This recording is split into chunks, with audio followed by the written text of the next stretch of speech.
एक बार गणेश जी ने पृथ्वी के मनुष्यों की परीक्षा लेने का विचार किया और वो माँ पार्वती के पास गए और बोले, माता, मैं पृथ्वी पर भ्रमण करने जाना चाहता हूं और पृथ्वी वासियों की परीक्षा लेना चाहता हूं। ठीक है पुत्र गणेश, जैसा तुम उचित समझो। पृथ्वी भ्रमण के लिए मैं एक बालक का रूप ले लेता हूं। बाल गणेश को तो लीला धरनी थी, इसलिए उन्होंने एक बालक का रूप बना लिया और अपने एक हाथ में चम्मच में दूध ले लिया और दूसरे हाथ में एक चुटकी चावल ले लिए और गली गली घूमने लगे। वो साथ ही साथ आवाज लगाते चले जा रहे थे, मेरे पास ये दूध और चावल है, क्या कोई मेरे लिए इस सामग्री की खीर बना देगा? कोई भी बाल गणेश पर ध्यान नहीं दे रहा था, बल्कि लोग उन पर हंस रहे थे। अरे कोई नासमझ बालक दिखाई पड़ता है। हाँ भैया, तभी तो ये चम्मच में दूध और चुटकी चावल लिए घूम रहा है। भला इसकी खीर कैसे बनेगी? गणेश बाल रूप में लगातार एक गांव के बाद दूसरे गांव में इसी तरह चक्कर लगाते हुए पुकारते जा रहे थे, पर कोई खीर बनाने के लिए तैयार नहीं था। सुबह से शाम हो गई, गणेश जी लगातार घूमते रहे। अरे, मेरी खीर तो कोई भी बनाने को तैयार नहीं, अब क्या करूं? तभी वहां एक बुढ़िया अपनी झोपड़ी के बाहर बैठी हुई थी।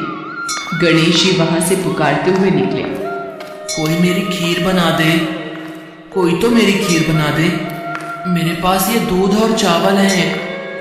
बुढ़िया बहुत कोमल हृदय वाली स्त्री थी। उसने गणेश जी से कहा, बेटा ला, इधर ला खीर का सामान, मैं तेरी खीर बना देती हूँ। माई, अपने घर में से दूध और चावल लेने के लिए बर्तन ले आओ। ठीक है बेटा, रुक, मैं अभी बर्तन लेकर आई। बुढ़िया एक कटोरी लेकर जब झोपड़ी के बाहर आई तो गणेश जी ने कहा, माई ये बर्तन छोटा है, अपने घर का सबसे बड़ा बर्तन लेके आओ। बेटा बड़ा बर्तन क्या करेगा, जरा से तो दूध और चावल है। अच्छा रुक, लाती हूँ। बुढ़िया को थोड़ी झुंझलाहट हुई, पर उसने कहा, चलो बच्चे का मन रख लेती हूँ, और अंदर जाकर वो अपने घर का सबसे बड़ा पतीला लेकर बाहर आए। गणेश जी ने चम्मच से दूध पतीले में उड़ेलना शुरू किया। तब बुढ़िया के आश्चर्य की सीमा न रही। ये क्या चमत्कार है प्रभु, कुछ समझ नहीं आ रहा।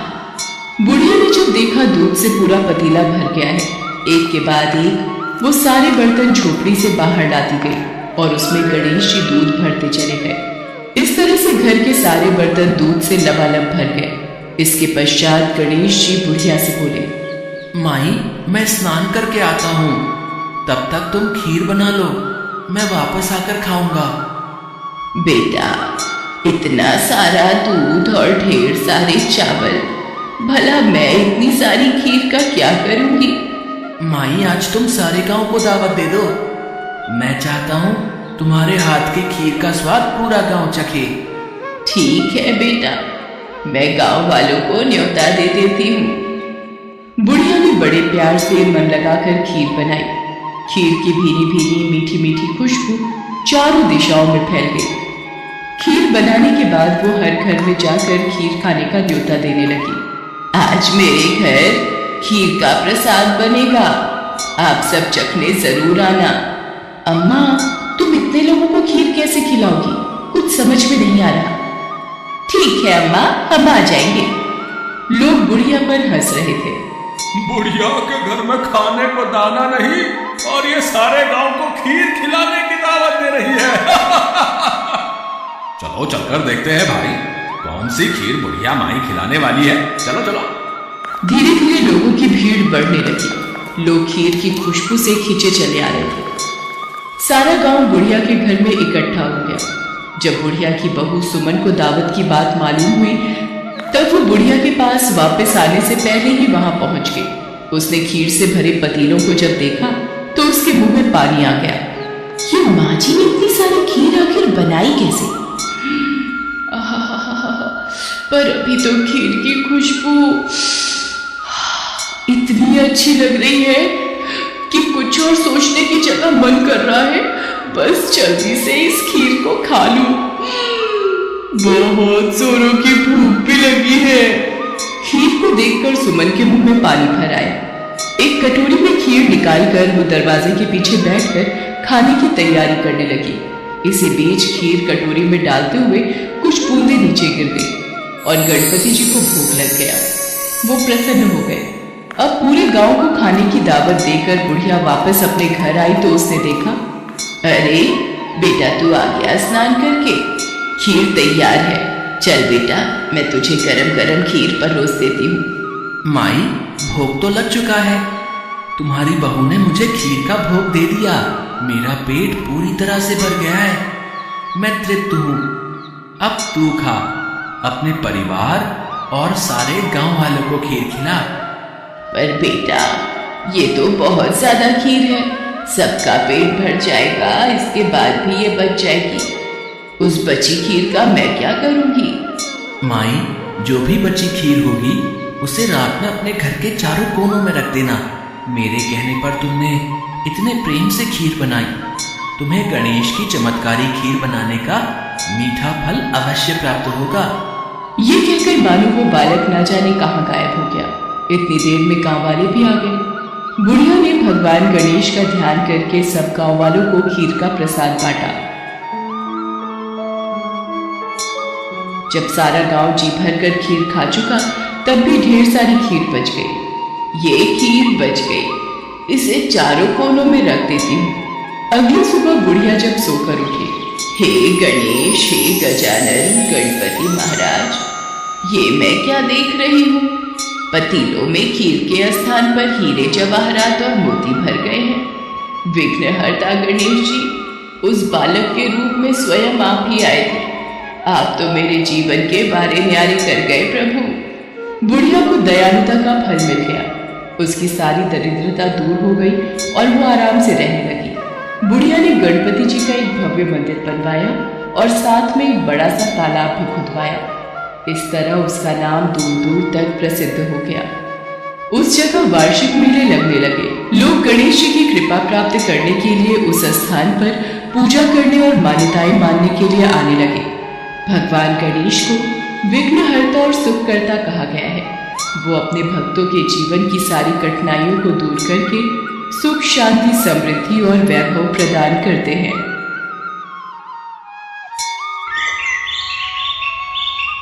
गणेश चतुर्थी उत्सव की तैयारियां धूमधाम से चल रही हैं। हर साल की तरह बप्पा के जन्म दिवस को धूमधाम से मनाया जा रहा है। ढोल, नगाड़े, भजन कीर्तन के बीच गणेश के स्वागत की तैयारियां हो रही। भगवान गणेश कैलाश पर्वत से सारा नजारा देख रहे थे। वे मां पार्वती और भगवान शिव से बोले, माताश्री, पिताश्री, पृथ्वी लोक पर मेरे जन्म दिवस की तैयारियां कितनी धूमधाम से चल रही है। धरतीवासी मेरे जन्मदिन को बहुत ही धूमधाम से मनाते हैं। मेरा मन कह रहा है इस बार मैं आप सबके साथ पृथ्वी लोक पर जाऊं। ये तो बहुत अच्छा विचार है पुत्र गणेश। भगवान गणेश धरती लोक पर जाने के लिए बहुत ही सुंदर हीरे जवाहरात से सजी हुई पोशाक पहन लेते हैं। उसके बाद भगवान शिव, मां पार्वती और कार्तिकेय तीनों गणेश जी के साथ उनका जन्मदिन मनाने पृथ्वी लोक पर पहुंचते। धरती लोक का नजारा देखकर गणेश जी बहुत खुश थे। सब जगह गणपति बप्पा मोरिया नाम से गणेश जी के नाम का भजन कीर्तन हो रहा। उनके जन्मदिन की तैयारियां चल रही। तभी एक व्यक्ति की नजर शिव परिवार पर पड़ती है। देवा ओ देवा, वो देखो शिव परिवार की झांकी। ये बालक तो वास्तव में गणेश जी जैसा दिखाई दे रहा है। लगता है इस बालक को मोदक का प्रसाद खाया है। रुको बेटा, मैं भी पंडाल में से प्रसाद लेकर आती हूँ। देखा माताश्री, पिताश्री, मेरे जन्मदिन पर मेरे स्वागत की कितनी तैयारियां होती हैं। अब हम सब भरपेट मोदक खाएंगे। ये लो बेटा, मोदक खाओ। ये भगवान शंकर आपके लिए, ये माँ पार्वती और ये भगवान कार्तिक। सचमुच आप सब सह परिवार सचमुच का शिव परिवार लग रहे हैं। मोदक बहुत ही स्वादिष्ट है माता। इतना कहते ही शिव परिवार वहां से अंतर्धान हुआ। महिला चौंक गई और उसकी आंखों में आंसू आ गए। जो व्यक्ति कुछ देर पहले शिव परिवार को झांकी समझ रहे थे वो दुखी हो गए। हमने सचमुच के शिव परिवार को पहचाना नहीं, हमसे बड़ी भूल हो गई। भगवान कब किस रूप में आ जाते हैं पता ही नहीं चलता। तुमने सही कहा भाई, भगवान आए और चले गए, हमने उन्हें पहचाना ही नहीं। चलो अंदर पंडाल में चलकर भगवान गणेश की पूजा अर्चना करते हैं और उनसे क्षमा याचना करते हैं। भगवान गणेश अपने माता पिता और भाई के साथ अपने जन्मदिन की तैयारियां देखते हुए आगे बढ़ रहे थे। तभी उनकी नजर एक टूटी फूटी झोपड़ी पर जाती है जिसमें बहुत अंधेरा और सन्नाटा था। माताश्री, पिताश्री, इस झोपड़ी में अंधेरा क्यों है? क्या यहाँ पर कोई नहीं रहता? पुत्र, ये तो झोपड़ी के समीप जाने पर ही पता चलेगा। गणेश जी सबके साथ झोपड़ी के समीप पहुंचते हैं। झोपड़ी में एक गरीब परिवार रहता था जिसमें बीमार बूढ़ी माँ, पति पत्नी और 2 बच्चे थे जो भूख से बिलख रहे थे। झोपड़ी में एक कोने पर छोटी सी भगवान गणेश की मूर्ति रखी थी जिसके सामने एक दीपक जल रहा था और पत्नी गणेश भगवान से प्रार्थना कर रही थी। कमला, भगवान गणेश की पूजा करने से क्या होगा? वो हमारी सुनते ही कहा है। कितने दिनों से कोई काम नहीं मिला, माँ की दवाई लानी है, घर में खाने को कुछ भी नहीं है। मैं सचमुच बहुत लाचार हो गया हूँ, कोई काम देने को राजी ही नहीं होता। मुझे तो लगता है हम गरीबी में ही दिन काट कर इस दुनिया से चले जाएंगे। ऐसा न कहो जी, गणेश चतुर्थी के पावन अवसर पर भगवान गणेश की पूजा अर्चना से हमारे सारे दुख दूर हो जाएंगे। गणेशा, आपके जन्म दिवस पर मैं आपको बस खिचड़ी ही भोग लगा रही हूँ। घर में खाने को कुछ भी नहीं है, बस यही थोड़े से चावल और दाल रखी थी। ये भोग स्वीकार करो प्रभु। भगवान गणेश ये सब देख रहे थे। वो शिव जी और पार्वती जी से बोले, माताश्री, पिताश्री, आज मैं इन सबके साथ मिलकर अपना जन्मदिन मनाऊंगा। बहुत उत्तम विचार है पुत्र गणेश। घर में कोई है? गणेश आए हैं, हमारा स्वागत नहीं करोगे? ये तो शिव परिवार की झांकी दिखाई देती है। आज गणेश चतुर्थी का उत्सव है, इन्हें भीतर बुला लेती हूँ। हाँ हाँ, आप सब अंदर आ जाइए। मुझे तो अपना जन्मदिन मनाना है, केक काटना है, पूरी पकवान, मोदक, मिठाइयाँ भी खानी है। इसलिए तो मैं सहपरिवार आप सबके साथ अपना जन्मदिन मनाने आया हूँ। पर मेरे घर पर तो खिचड़ी के सिवा खाने को कुछ भी नहीं है और आज आप मेरे घर भगवान रूप में आए हैं। मैं आपकी इच्छा कैसे पूरी करूँगी? हे भगवान गणेश, मेरी मदद कीजिए। अब गणेश को याद किया है तो मुझे कुछ करना ही होगा। खिचड़ी को 5 भागों में बांट दो। कमला को कुछ भी समझ नहीं आ रहा था कि ये सब क्या हो रहा है। वो तो शिव परिवार को एक झांकी का रूप समझ रही थी। कमला ने खिचड़ी को 5 भागों में बांट दिया। भगवान गणेश ने खिचड़ी का पहला भाग बहुत ही स्वादिष्ट और सुंदर केक में बदल दिया। दूसरा भाग मोदक मिष्ठान में बदल गया। तीसरा भाग पूरी पकवान में बदल गया। चौथा भाग सुंदर वस्त्रों में बदल गया और 5वां भाग हीरे, जवाहरात, मोती और आभूषणों में बदल गया। कमला और उसका परिवार ये सब चमत्कार देखकर दंग रह गया। सबने भगवान को अपने समक्ष देखकर हाथ जोड़ दिए। साक्षात शिव परिवार के दर्शन पाकर मेरा और मेरे परिवार का जीवन सफल हो गया प्रभु। हाँ माँ, तुमने सच्चे हृदय से मुझे याद किया था और जो कोई भी गणेश चतुर्थी के शुभ अवसर पर सच्चे हृदय से मुझे याद करता है तो उस पर मेरी कृपा सदैव बनी रहती है। इतना कहते ही भगवान गणेश अपने माता पिता और कार्तिकेय के साथ अंतर्ध्यान हो गए। कमला के घर में गणेश के चरण पड़े तो उसके घर में सुख समृद्धि का वास हो गया।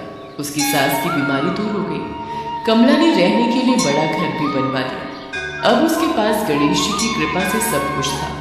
कहते हैं सच्चे हृदय से भगवान को याद करो तो वो दर्शन देने जरूर आते हैं। बस जरूरत होती है मन में विश्वास का दीपक जलाने की।